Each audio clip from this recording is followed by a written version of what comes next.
Jesus nos abençoe. Graças a Deus. Mais uma quinta-feira em que nos dispomos a sair de casa para encontrar Jesus aqui no ferro da caridade.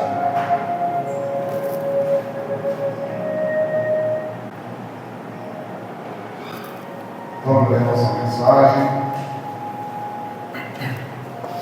Alguma coisa. Não necessitam de médico os que estão sãos, mas sim os que estão enfermos. Jesus, em Lucas, capítulo 5, versículo 31.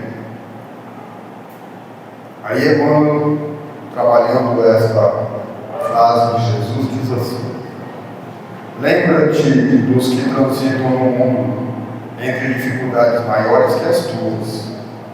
A vida não reclama o teu sacrifício integral em favor dos outros, mas a benefício de ti mesmo. Não desdenhes fazer alguma coisa na extensão da felicidade comum.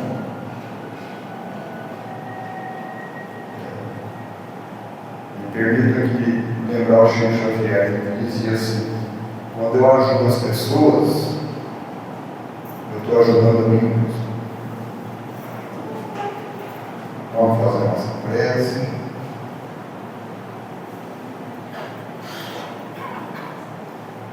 Respiremos profundamente, relaxando as nossas tensões, e não só exteriores, mas vamos acalmar a agitação que por vezes ainda temos em nossos pensamentos, preocupados talvez com algo do dia a dia, do corre-corre da vida. E vamos agora lembrar Jesus na sua simplicidade,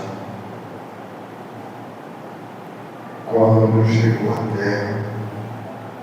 Na sua humildade não tinha um hospital para o parto de sua mãezinha. Foi-lhe oferecido um estábulo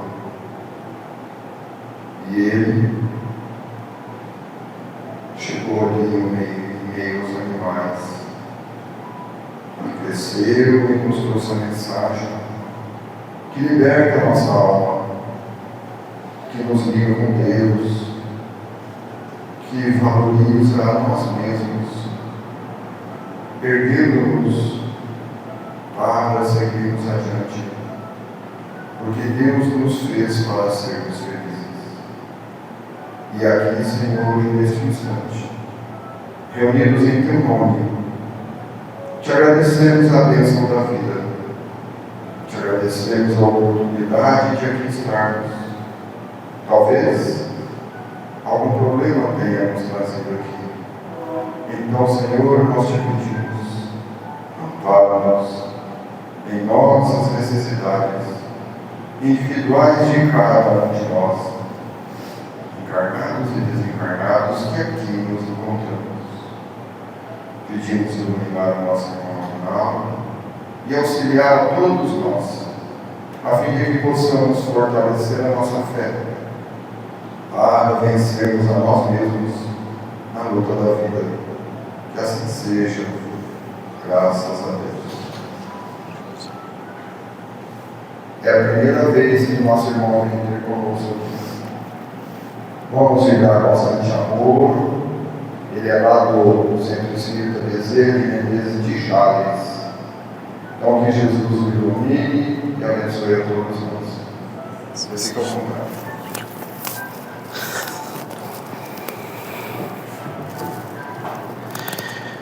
Boa noite a todos. Que o Mestre Jesus possa estar a nos abençoar, possa nos envolver, sempre diante aquilo que nós precisamos. Muitas das vezes nós buscamos aquilo que queremos, mas nem tudo que queremos realmente é o que necessitamos. Então a espiritualidade, o Mestre Jesus, sabe muito bem o que cada um de nós na noite de hoje precisa, seja de ordem física, seja de ordem espiritual ou emocional. Então, que na noite de hoje possamos ser envolvidos por essas energias que circulam o ambiente, que mergulham na intimidade de cada um. Certa feita, um senhor saiu de seu lar. Ele estava com muita pressa, pois estava atrasado para o encontro. E diante a correria daquela manhã, ele acabou se ferindo em sua mão, sangrando um pouco. Ele resolveu então passar em uma farmácia, antes de ir à visita costumeira que fazia todas as manhãs às 8 horas. E chegando àquela farmácia, ali já haviam alguns clientes, e uma jovem farmacêutica percebeu que ali aquele homem, já com uma idade um tanto avançada, percebia que ele estava com uma ânsia, com a pressa.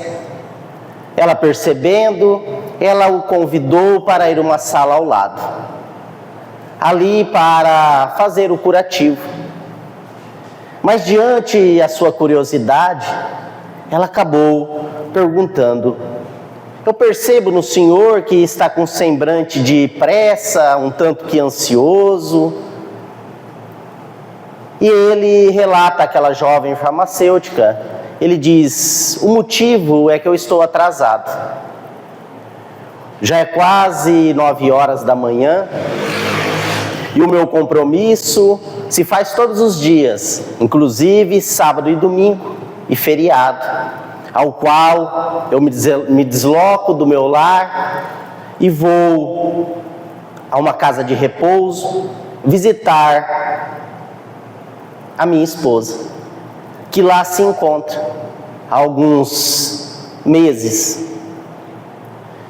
Ela está com mal de Alzheimer no estágio bem avançado. E como eu já tenho uma certa idade, achei melhor colocá-la no lar ali de repouso para ser cuidada melhor. E aí aquela jovem, com seu conhecimento, ali fazendo a aplicação do curativo, logo pergunta àquele homem, aquele senhor: mas o senhor vai todos os dias visitá-la? Sim, vou. Eu vou todos os dias às 8 horas, a gente se senta à mesa e tomamos o café junto, o café da manhã.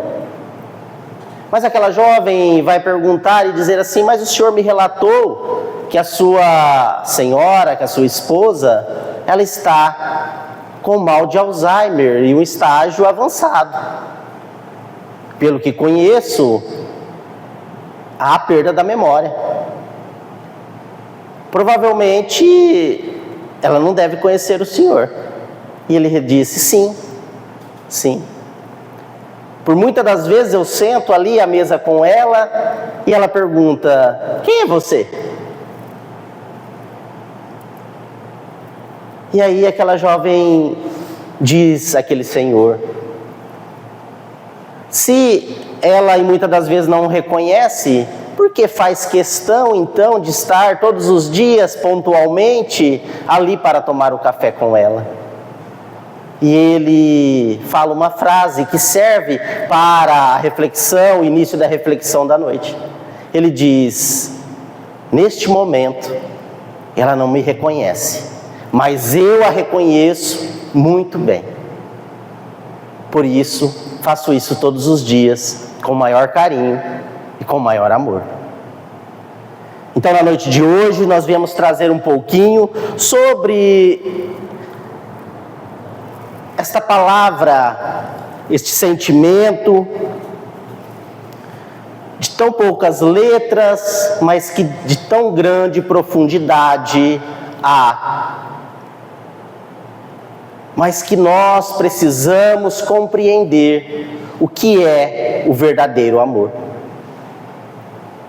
O que seja esse sublime amor que Jesus veio nos trazer, revivendo em seus momentos aqui na terra. E no livro Pensamento e Vida,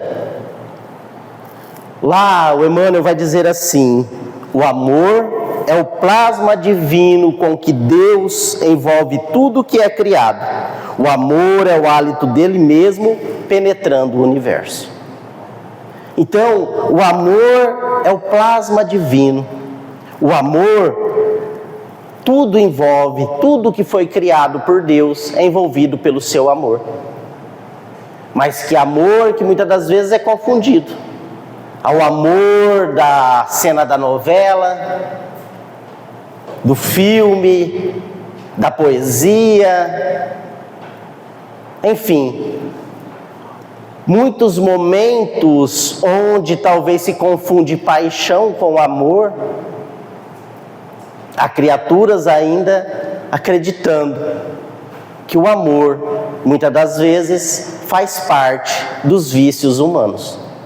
Mas o amor que a gente procura transmitir na noite de hoje é um amor vindo direto do Mestre Jesus, direto de nosso Pai, nosso Deus Criador. Então, o desafio das religiões e o desafio de nós, aprendizes do Evangelho, é buscarmos a comunhão com Deus, que só se faz através do verdadeiro amor.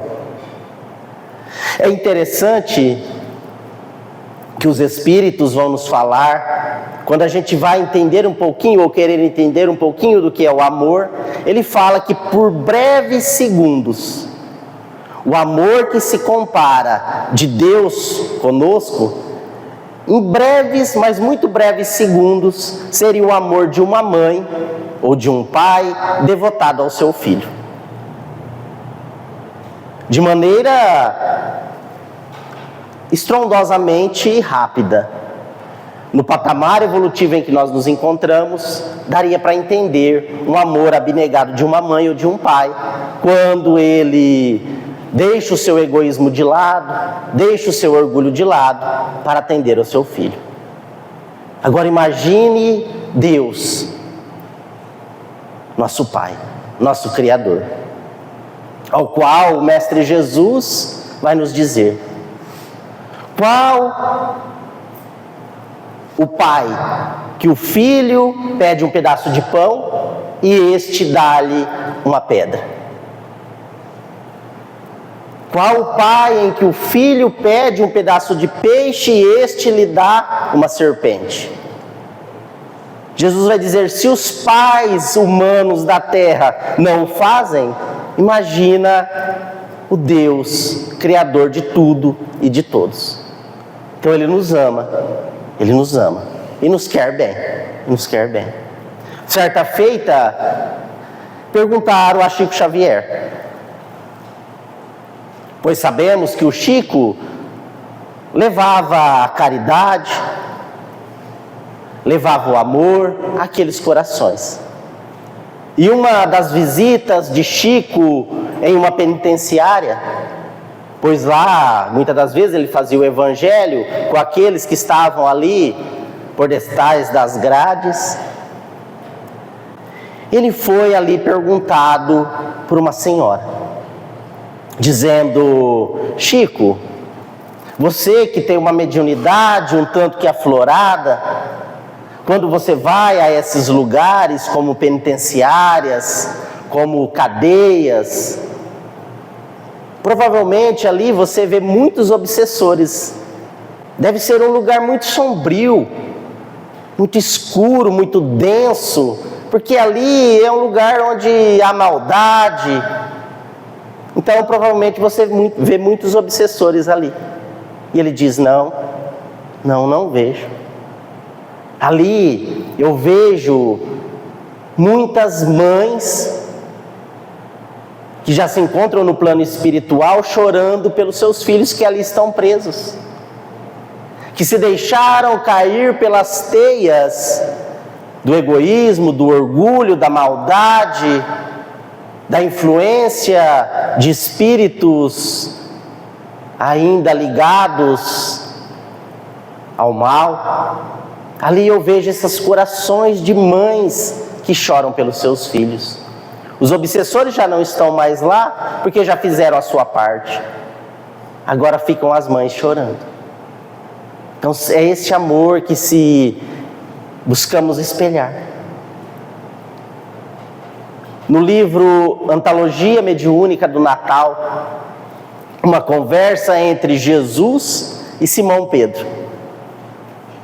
Após o desencarne de Simão Pedro, depois de décadas e décadas de trabalho ao amor, à caridade, ao Evangelho,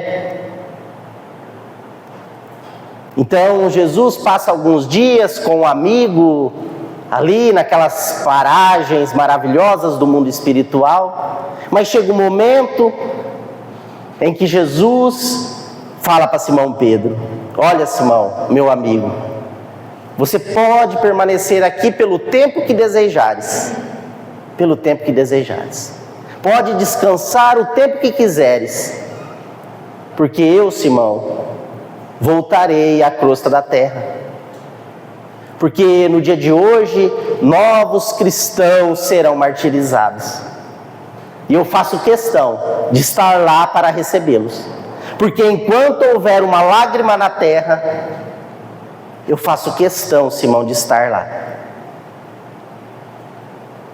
Então é desse amor que nós buscamos falar, é desse amor abnegado, desse amor devotado. Joana de Cusa, diante a tanto devotamento a Jesus, a Deus, ao Evangelho, quando Joana de Cusa foi sentenciada a ser martirizada pelo fogo, estava naquele recinto alguns cristãos que estavam sendo amarrados ao tronco, e em volta a lenha para ser queimada, com isso os corpos físicos daqueles cristãos. E é interessante que Joana de Cusa se mantinha convicta, cantando glórias a Deus, mesmo antes do seu desencarne. E ao seu lado estava o seu filho, adolescente. E ele dizia à mãe: mãe, abjura do Cristo, mãe. Nega o Cristo. Eu não quero morrer. Eu sou jovem. Quem tem filho, já imaginou uma cena dessa? Está do lado do filho, o filho pedindo para não morrer.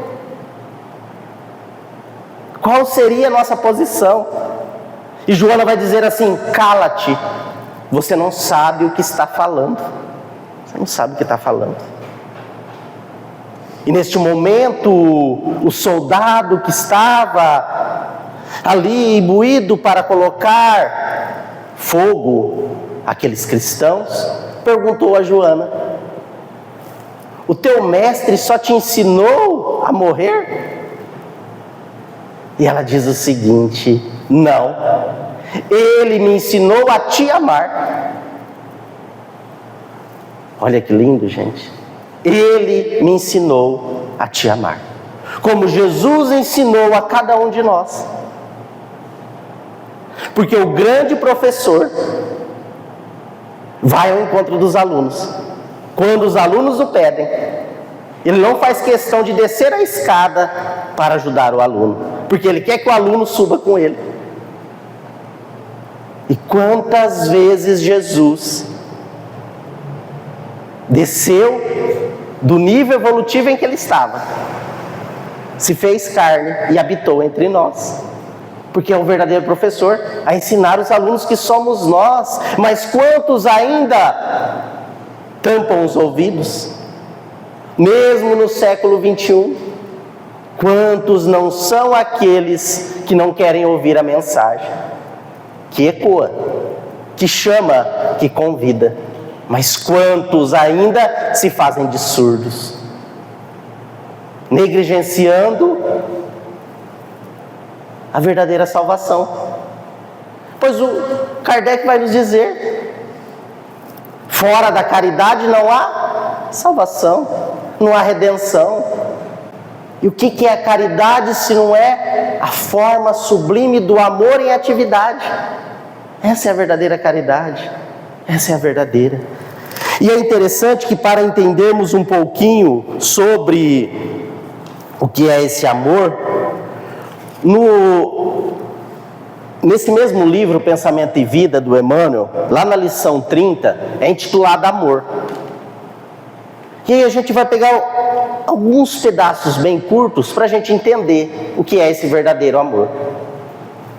E lá ele diz assim: o amor puro é o reflexo do Criador em todas as criaturas. O amor puro é o reflexo de Deus em todas as criaturas. Então, o amor puro. Então, se ele está falando que é o amor puro, porque existe o amor impuro. O amor impuro. Mas o que seria esse amor impuro? Esses dias, não faz muitos dias, eu estava assistindo um noticiário na TV e lá entrevistou um jovem.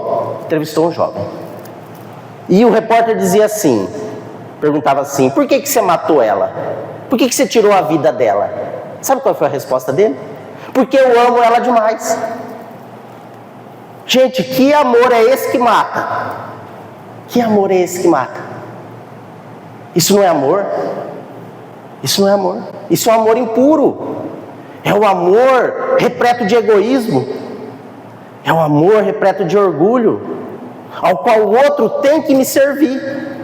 Porque se ele não me servir, para mim não serve mais. O verdadeiro amor liberta, não aprisiona. O verdadeiro amor dá asas, não as corta. Então, o amor puro vem de Deus. O amor é criação de Deus. Mas e por que tem maldade? Existe maldade porque, em muitas oportunidades, nós desviamos do verdadeiro amor. A maldade é a ausência do amor. O mal é a ausência do amor. E aí, para a gente entender, lá em Jales tem um córrego, não sei se aqui em Estrela tem, mas lá tem um córrego. Ele tem a nascente de um lado da cidade, e aí ele corta toda a cidade. Se alguém quiser passar lá, é a Avenida Maria Jales. Então o córrego passa e ele corre pela cidade e cai do outro lado da cidade, cai no outro córrego lá. Você vai na nascente lá, ela é cristalina a água, coisa linda. Aí ela vai passando pela cidade, aí encontra lixo, encontra esgoto, encontra restos de comida, de animais, vai contaminando, vai poluindo. Aí quando chega lá no final, a água está escura, com um mau cheiro. É assim. O amor de Deus é cristalino. Só que diante das nossas escolhas, nós vamos poluindo esse amor. Vamos contaminando esse amor. Com egoísmo, com orgulho, com maldade, com ira. É dessa forma que acontece. Mas o amor de Deus é puro. E ele diz assim: brilha em tudo e em tudo palpita. Brilha em tudo, o amor de Deus brilha em tudo e em tudo palpita. E aí a gente pergunta, nesse momento, o que está palpitando em cada um de nós? O que palpita? Deixa eu pôr a mão. O coração. Olha, É como se fosse, entre aspas, gente, o coração de Deus palpitando em todas as suas criaturas. Em todas as suas criaturas. Seria esse amor vivo em cada um de nós, que compete a cada um colocar em prática no dia a dia. E ele diz assim: surge sublime no equilíbrio dos mundos. O amor surge sublime no equilíbrio dos mundos. Aqui ele está falando de ordem mais física, mais material. Surge sublime na organização e no equilíbrio dos mundos. O que equilibra os mundos, gente? O que faz a Terra ter seus movimentos de rotação, de translação, a Lua, suas fases, o Sol, os planetas? A gravidade. O amor de Deus é a gravidade que traz toda a harmonia do universo. E olha que é uma harmonia muito grande. Alguém já acordou 9 horas da manhã e onde não tem nuvem, um dia assim, totalmente que seria ensolarado? Você acorda de manhã, você abre a janela e fala assim: ué, mas cadê o sol que ele não apareceu? Ah, acho que ele atrasou. Ele deve ter pegado um caminho errado. Não, de forma alguma. O sol está lá todos os dias. Está lá todos os dias. É o amor de Deus na gravidade de todos os mundos. E ele diz assim: vemo-los assim como silenciosa esperança do céu, aguardando a evolução de todos os princípios e respeitando a decisão de todas as consciências. Olha o amor de Deus, gente. Respeitando todas as consciências. Ou seja, eu posso dizer assim: eu não quero saber de religião. Eu não quero saber de caridade.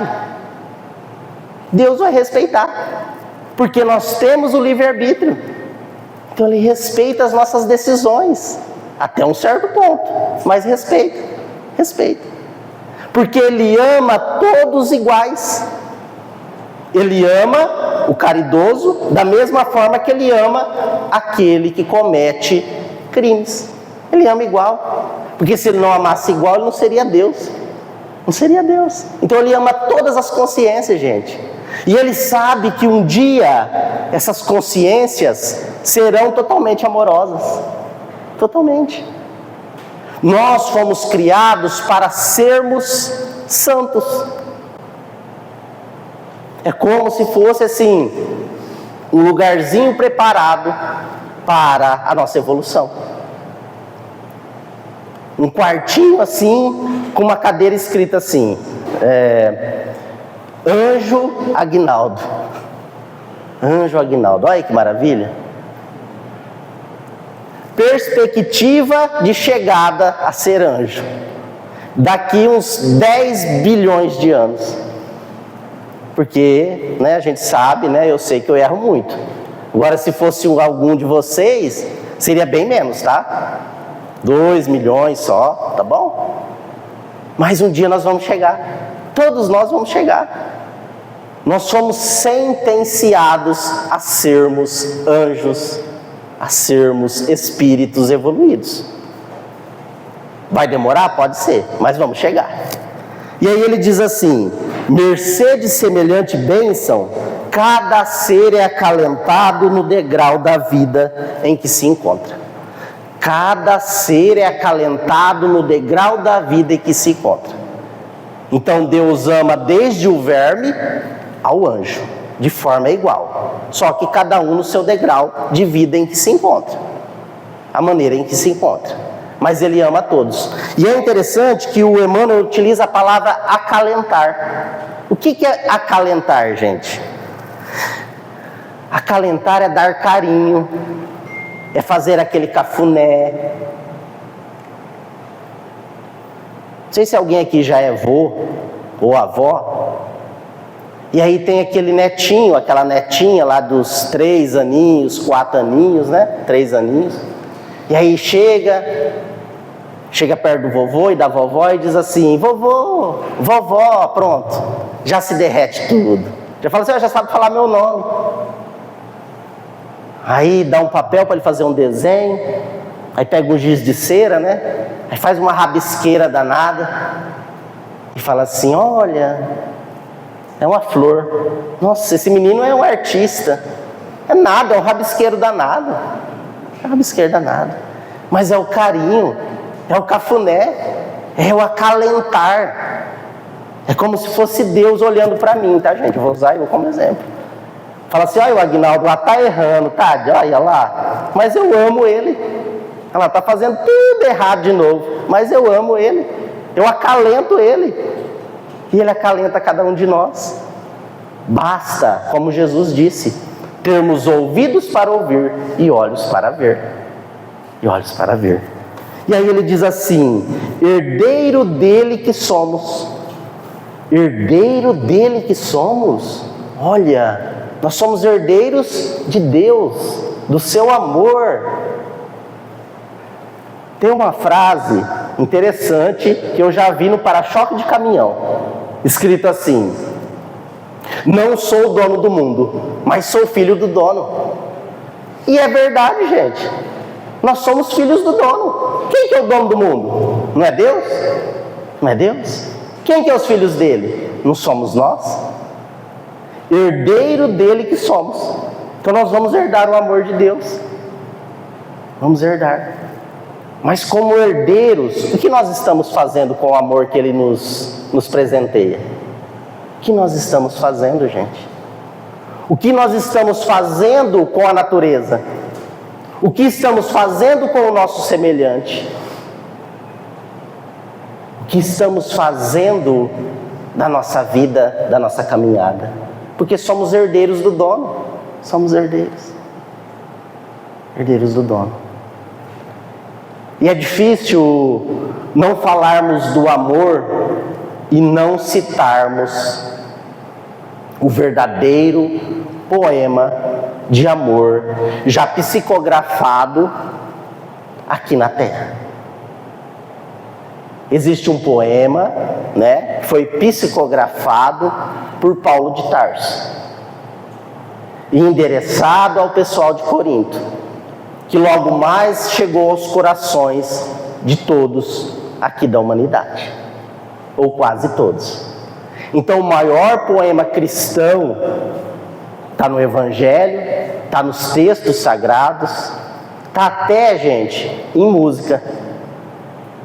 Se alguém tiver a curiosidade de pesquisar no Google, pesquise lá, Legião Urbana, o Amor. Ele vai falar sobre, lógico, lá é uma versão de música, tá, gente? É uma versão de música. Mas o maior poema intitulado sobre o amor é o poema psicografado por Paulo de Tarso, a pedido do Mestre Jesus, por intermédio de Estevão, tá? Ao qual Saulo de Tarso, antes da conversão, foi ali um dos que condenou Estevão à morte. E depois ele passou a ser o mentor espiritual de Paulo de Tarso. Olha que amor, olha que amor. E aí, esse poema vai dizer assim: ainda que eu falasse a língua dos homens e dos anjos e não tivesse amor, seria como metal que soa ou como sino que tine. E ainda que tivesse o dom da profecia e conhecesse todos os mistérios e toda a ciência, e ainda que tivesse toda a fé de maneira tal que transportasse os montes e não tivesse amor, eu nada seria. E ainda que distribuísse toda a minha fortuna para o sustento dos pobres, e ainda que entregasse o meu corpo para ser queimado, e não tivesse amor, nada disso me aproveitaria. Então isso aqui está lá na música também, mais ou menos nesse sentido. Mas isso aqui é o texto original, gente. Então aqui ele está falando sobre o amor. Está falando sobre o amor. Ele está dizendo que mesmo se você doasse tudo que você tem e ali não tivesse amor, de nada adianta, gente. De nada adianta. seria apenas uma limpeza no seu guarda-roupa. Então, ele vai dizer que o amor é linguagem universal. O amor é linguagem universal. E quando eu leio esse trecho, que eu quase decorei já, tá? Me lembra, alguns anos atrás, umas décadas já atrás, quando a gente adentrou a doutrina espírita, quando eu conheci a doutrina espírita, tá com umas décadas aí, a gente estava num grupo novo e a gente foi, assim, vamos dizer assim, a gente estava aprendendo, vamos dizer assim, a gente estava aprendendo, estava se situando com outros irmãos para a gente ali fundar um grupo espírita. E aí a gente foi numa outra cidade vizinha, que a gente foi lá ver o trabalho, ver a obra de caridade que eles faziam, né? Para a gente também colocar lá na casa, no grupo, e a gente foi. E lá tinha um trabalho assistencial que era a sopa fraterna. Então fazia a sopa, aqui faz sopa não? Faz? Mas não foi aqui que a gente veio, tá? Então, a gente foi nessa cidade vizinha e fomos nesse grupo no dia da sopa. E aquilo me chamou a atenção, muita atenção. Até hoje eu não esqueço. Marcou bastante. Que era um centro muito simples, né? Enfim, acolhedor, mais simples. Mas o que me chamou a atenção foi a organização, gente. Então, as cadeiras de madeira, diferente dessas um pouco, aquelas cadeiras de madeira, colocavam duas cadeiras, uma virada para a outra, e colocavam o tambor no meio, tambor de sopa. E tinha um senhor, né, que ele distribuía a sopa. Então ele pegava uma concha e ponhava naquelas cuia, aquelas cumbuquinhas de escola, não sei se alguém lembra, que era azulzinha, né, bem famosa, e que lá não quebrava, né. Então cada um pegava a sua cumbuquinha lá, azulzinha, e fazia uma fila, 2 filas. E aquele senhor ia colocando a sopa no recipiente. E é interessante que ele fazia assim, ó, ponhava a sopa e falava assim, você senta lá. Aí ponhava pro outro e falava assim, você senta do lado de cá, porque vocês dois conversam demais. Aí ponhava de novo, ó, você põe lá, tá? Só que se você derrubar no chão, você vai limpar, porque eu não sou teu empregado. E aí, né, a gente eu cheguei e falei assim, mas que é isso? Ele falou assim, é caridade. Gente do céu. Qual é que eu falei assim, tem que ler o poema do amor aqui. Porque, gente, se eu não fizer com amor, de nada me adianta. De nada me adianta. É lógico que precisa de organização. É lógico. Só que, se não tiver amor, de nada adianta. De nada adianta. É mais um trabalho. Se não tiver amor, de nada adianta. E o interessante é que a carta de Paulo, muitas das vezes a pessoa lê só até ali. Mas ele vai falar das características para se ter o verdadeiro amor. Ele fala das características. Então, como eu disse, eu lia só o primeiro pedaço que eu li. Já quase decorei, mas a outra parte eu, sinceramente, não me atendia para ter. E ele fala assim, que o amor é paciente. O amor sabe esperar.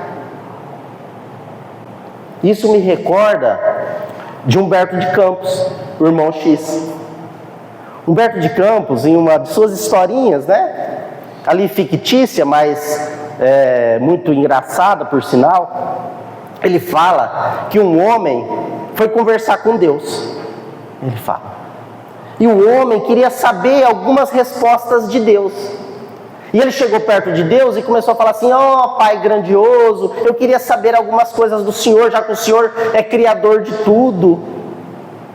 E aí ele pega e pergunta, ó Pai, o Senhor, quanto que é 1 milhão de anos? E Deus fala assim, 1 milhão de anos para mim, meu filho, é um segundo. Nossa! Pai grandioso, amoroso, para o senhor, quanto que é R$1.000.000? E ele diz assim, 1 centavo.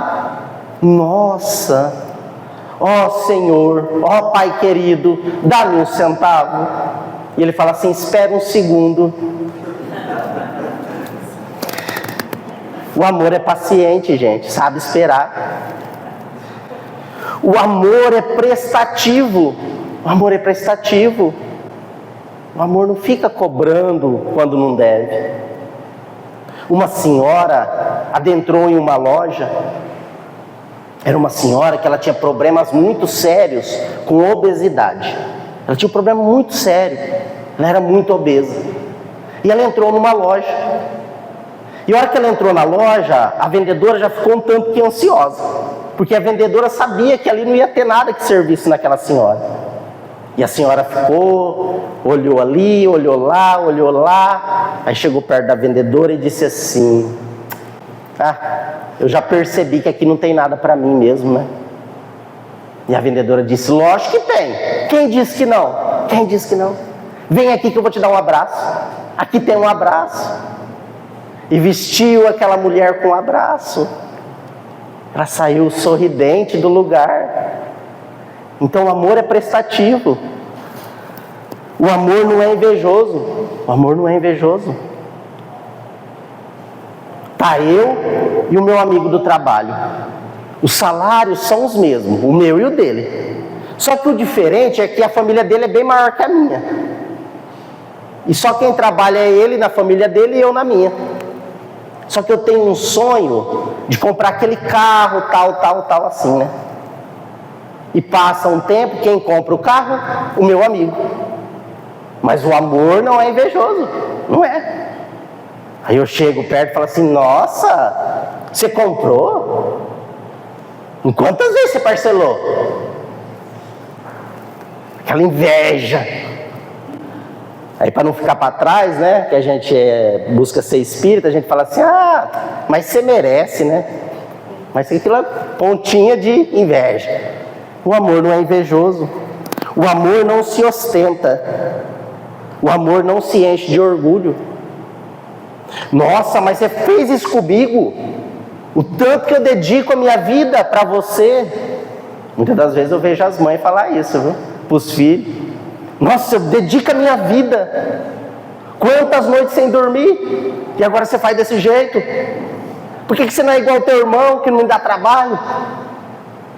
Quantas vezes a gente vê isso? Mas o amor não se ostenta. Não se enche de orgulho. O amor nada faz de inconveniente. O amor nada faz de inconveniente. Não faz nada de inconveniente, hein? O amor tem que ter sabedoria. Sabedoria. Vocês já ouviram falar a pessoa fazer a coisa certa na hora errada? Fazer a coisa certa na hora errada? Mas como, Aguinaldo? Você está ficando louco? Sim. Fazer a coisa certa na hora errada. Na hora errada. O jovem, né? Sabe, a gente fala que é aquele momento, né? Dos hormônios. O jovem lá chega em casa, chega batendo a porta, acho que brigou com a namorada, brigou com os amigos e chega brabo em casa. Aí o pai já fala assim, quem que ele pensa que é? Quem manda aqui sou eu. E ele entra pro quarto, aí o pai já quer ir junto, já começa uma discussão, a mãe tem que entrar no meio, vira aquela briga. O pai está fazendo certo, só que na hora errada. Espera o filho dar o chilique dele. Acabou o chilique, aí você entra. Aí você fala assim, pera filho, vamos pontuar as coisas. Vamos pontuar. É assim, assim, assim. Então, é a coisa certa na hora certa. E quantas vezes isso não acontece no trânsito? Às vezes a pessoa está certa, mas naquele momento não precisava ter feito aquilo, ter falado aquilo.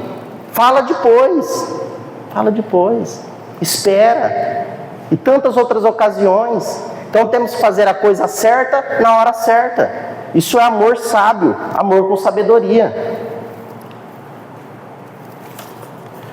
O amor não se irrita, não guarda rancor, não procura seu próprio interesse, não se alegra com a injustiça, mas se alegra com a verdade.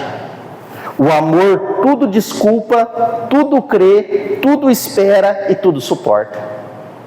Essas são as características do amor.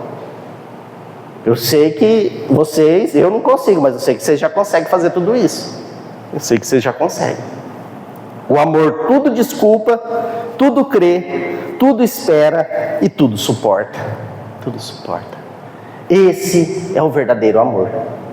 Esse amor está no poema aqui psicografado por Paulo de Tarso. Mas esse amor, ele tem que estar redivivo na nossa intimidade, para ser exteriorizado nas nossas ações do dia a dia. Seja no bom dia, só se for para você, para mim não. Quantas vezes nós somos convidados a exercitar esse amor, que tudo desculpa e que tudo suporta. Quantas vezes eu escuto as pessoas dizerem assim: eu não levo desaforo para casa.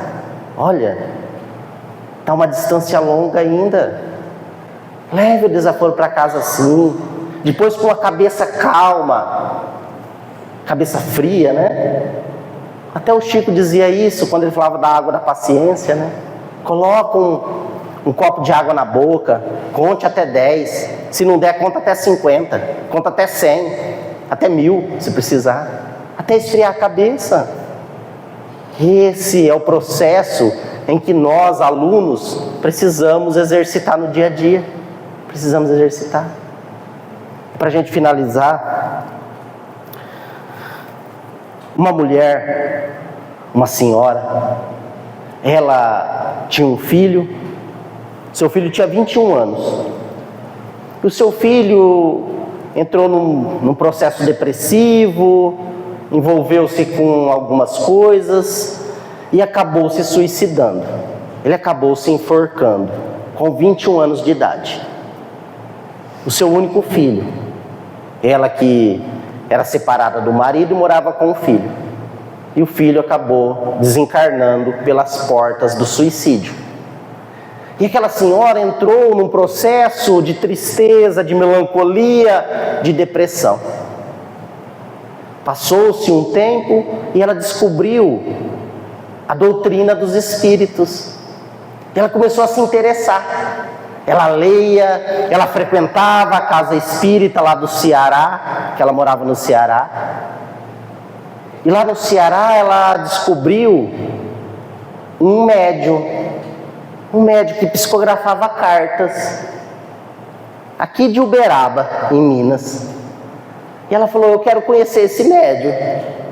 Quem sabe eu não tenho uma carta do meu filho para consolar o meu coração. Um tal de Chico Xavier, né?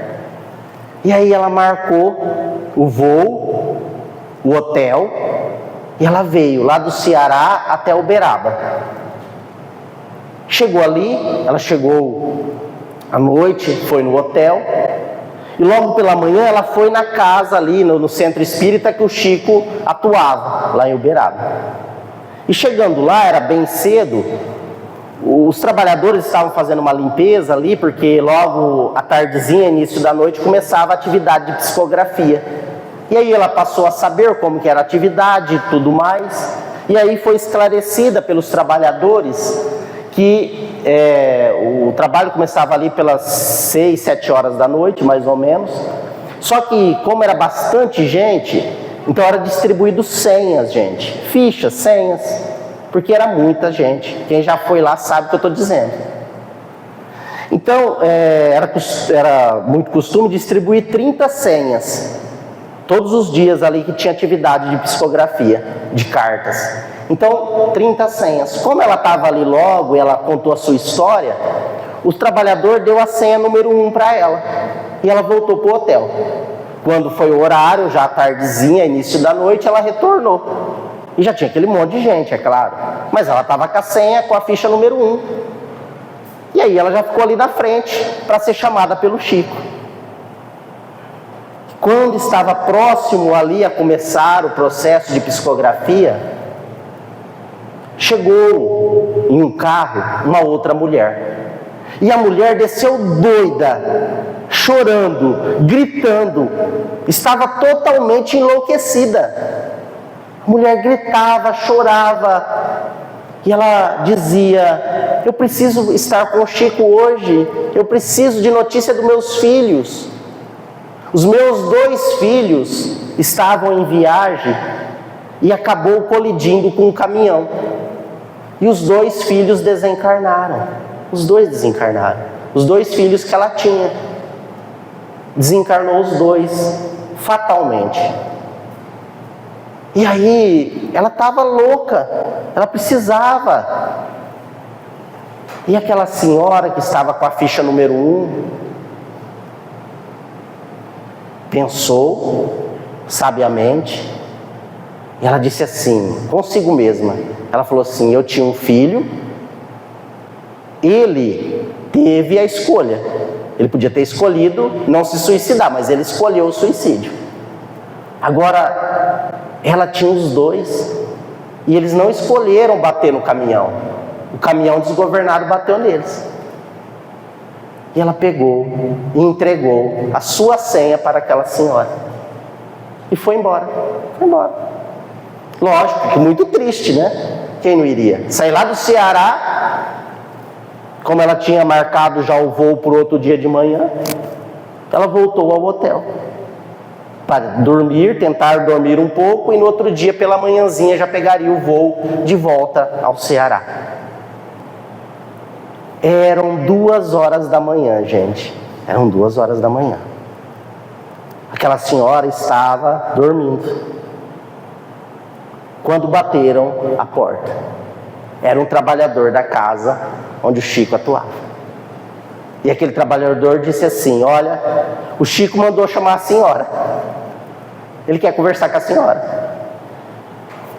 E aquela mulher falou assim: mas como? Ele nunca me viu. E eu nem ouvi ele. Como que ele quer conversar comigo? E o trabalhador falou assim: olha, eu só vim trazer o recado. Ele falou que é para a senhora ir lá no centro agora. E quem não ia, né, gente? E aí ela foi. Chegou lá, lógico, aí já não tinha ninguém, estava o Chico, mais uns 2, 3 trabalhadores. E o Chico estava com uma carta na mão. Lógico que a carta é sigilosa, então foi colocada só alguns trechinhos da carta, tá?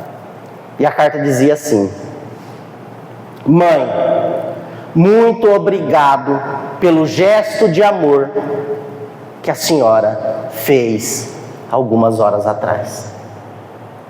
Porque foi através desse gesto de amor que o lugar onde eu estava, um lugar sombrio,